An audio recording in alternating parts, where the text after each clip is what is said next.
Do you ever just stare at your phone hoping someone's going to call you? Maybe it's a friend that you really want to have call you, or maybe a teacher's going to call you about an award or something, but you really want them to call you. I kind of wonder if God sits there waiting for us to call him. Did you know that Jeremiah 33:3 says, "Call to me and I will answer you and show you great and mighty things, so great you can't even understand them." Well, that's how God feels about us. He wants to spend time with us and talk to us. You don't have to dial him up. You just start talking to him. You never get a busy signal. He never hangs up on you. He just wants to spend time with us.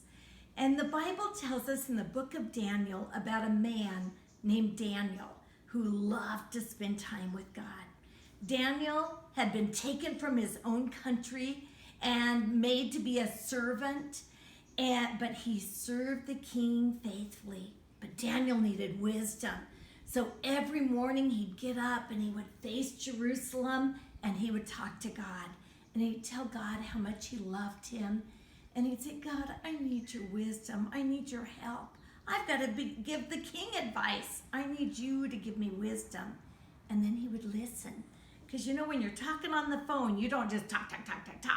You should be listening too. And so Daniel would talk to God, and then he'd listen to God and let God speak to his heart. At lunchtime, he'd come home and he'd face Jerusalem and kneel down and pray again. And at dinner time, he would pray. And you know what?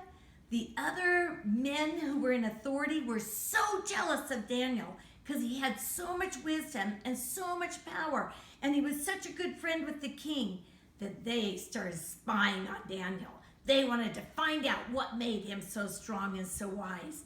And they found him praying in the morning, at lunchtime, and at nighttime. And so they cooked up a plan of how to get Daniel in trouble.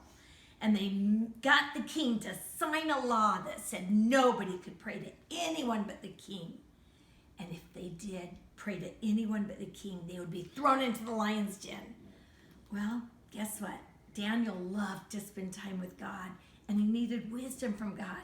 So still in the morning, still at lunchtime, and still at night, he would spend time talking to God in prayer.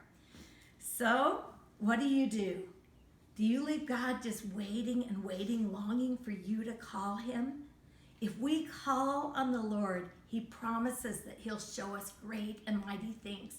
He did it for Daniel, and he'll do it for us too. So call on the Lord in prayer. He wants to talk with you. He wants to spend time with you. He loves you so much.